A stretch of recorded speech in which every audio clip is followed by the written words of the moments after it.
내 아버지와 어머니를 공경하라. 이것이 약속 있는 첫 계명이니 이는 내가 잘 되고 땅에서 장수하리라.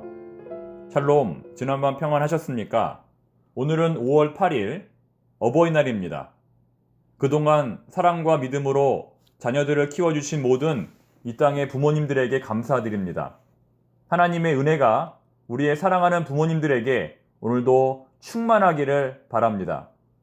이 시간 주시는 하나님의 말씀은 열왕기상 14장 21절부터 31절까지의 말씀입니다. 아나운서 신윤경 권사님의 목소리로 들어보겠습니다. 솔로몬의 아들 르호보암은 유다 왕이 되었으니 르호보암이 왕위에 오를 때 나이가 41세라. 여호와께서 자기 이름을 두시려고 이스라엘 모든 지파 가운데에서 택하신 성읍 예루살렘에서 17년 동안 다스리니라. 그의 어머니의 이름은 나아마요 암몬 사람이더라. 유다가 여호와 보시기에 악을 행하되 그의 조상들이 행한 모든 일보다 뛰어나게 하여 그 범한 죄로 여호와를 노엽게 하였으니 이는 그들도 산 위에와 모든 푸른 나무 아래 산당과 우상과 아세라상을 세웠습니다. 그 땅에 또 남색하는 자가 있었고 여호와께서 이스라엘 자손 앞에서 쫓아내신 국민의 모든 가증한 일을 무리가 본받아 행하였더라.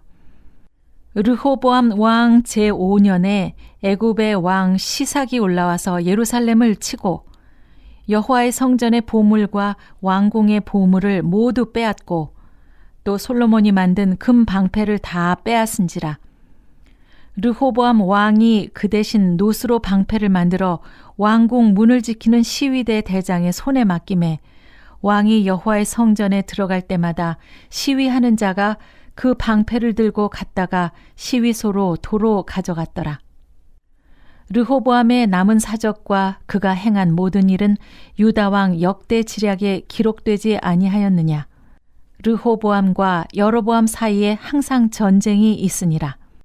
르호보암이 그의 조상들과 함께 자니 그의 조상들과 함께 다윗성에 장사되니라.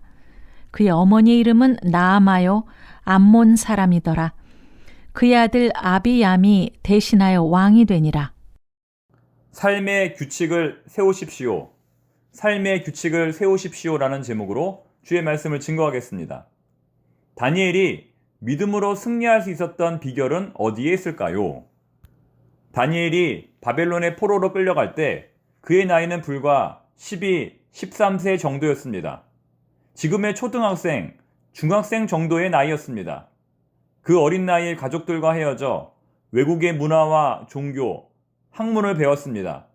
이스라엘에서는 금지되었던 신화와 점성술과 그리고 마술까지 배웠습니다.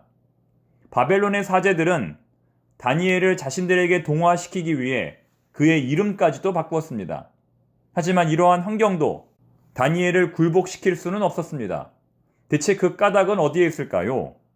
아마도 다니엘은 지금의 현대인들과 비교했을 때 더 바쁘면 바빴지 한가롭지는 않았을 것입니다. 즉, 그가 믿음으로 승리할 수 있었던 이유는 삶의 규칙을 세웠기 때문입니다.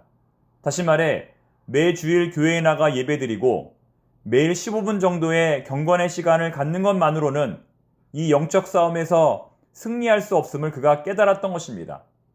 이 거대한 물살에 맞서 싸우려면 보다 더 강력한 삶의 규칙이 필요하다는 사실을 그가 인식했다는 것입니다. 그렇습니다. 아주 놀랍게도 아직도 많은 사람들이 하나님과의 개인적이고 직접적인 교제의 시간을 가지기보다는 다른 사람들의 영성에 기대어 살아가고 있습니다. 오로지 목사님이 전해주시는 말씀에만 의존합니다. 그런데 여러분, 만약 식당들이 모두 문을 닫는다면, 이제 앞으로는 모두 음식을 직접 해 먹어야만 한다면 여러분 어떻게 하시겠습니까? 맛이 없더라도 음식을 해 먹으려고 노력하시겠습니까? 아니면 그대로 굶고 영양실조로 죽음을 맞이하시겠습니까? 여러분, 지금 제가 무슨 말을 하려는지 이해가 되십니까? 우리가 육신의 배고픔을 느낄 때 스스로 영양분을 섭취하듯이 영적인 배고픔을 느낄 때에도 스스로 영양분을 섭취할 수 있어야 한다는 것입니다. 스스로 기도하고 스스로 말씀 묵상하고 스스로 하나님과의 관계를 유지함으로써 영적인 영양실조가 되지 않도록 해야 한다는 것입니다. 그러나 현재 대부분의 그리스도인들은 기도에 대해서 말할 뿐 실제로는 기도하지 않습니다. 성경이 하나님의 말씀이라는 것은 믿지만 그 내용이 무엇인지는 잘 모릅니다. 그러므로 우리가 이 영적인 싸움에서 패배하지 않으려면 일주일에 딱 한 번 주일 예배 드리는 것으로 만족하지 말고 보다 더 다양하고 세밀한 삶의 규칙을 세워야만 합니다. 오늘 본문에서 솔로몬의 아들 르호보암은 아주 뛰어난 인물이었음을 우리가 알 수 있습니다.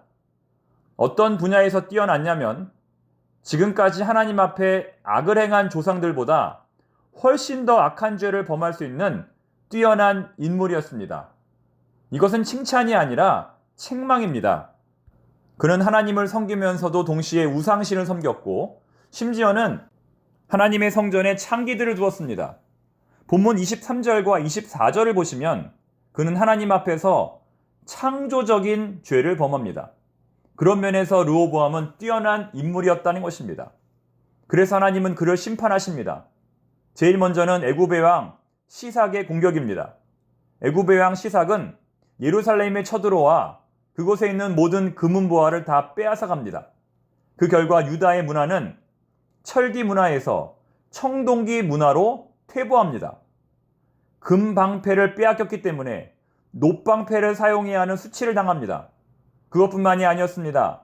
하나님이 주시는 화평이 사라진 유다와 이스라엘 사이에는 항상 전쟁이 있었습니다.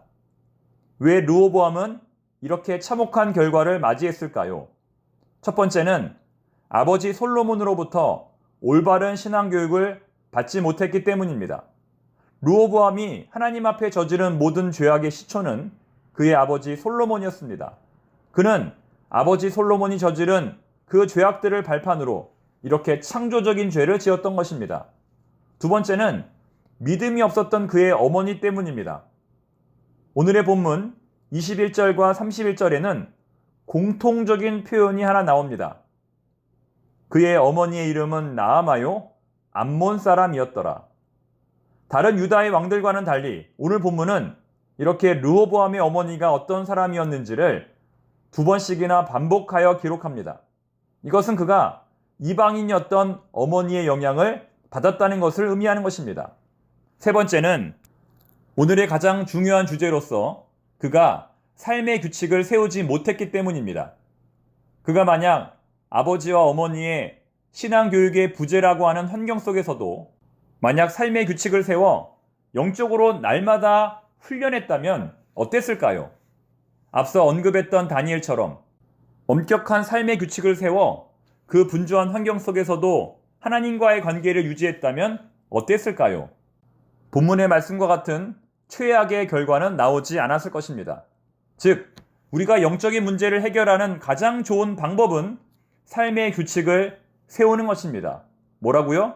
삶의 규칙을 세우는 것입니다. 지금 우리가 세워 지켜나가고 있는 삶의 규칙은 무엇입니까?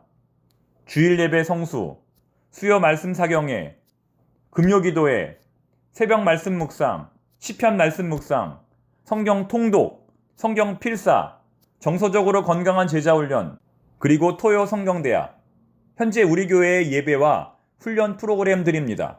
이것을 참고하셔서 현재 자신의 영적인 상태를 점검하고 보다 더 구체적인 계획을 각자 세울 수 있기를 바랍니다. 기도하겠습니다. 하나님 아버지, 청파동의 모든 교우들, 현재의 삶의 규칙에 만족하지 말고 다니엘처럼 보다 더 구체적이고 도전적인 삶의 규칙을 세울 수 있기를 원합니다.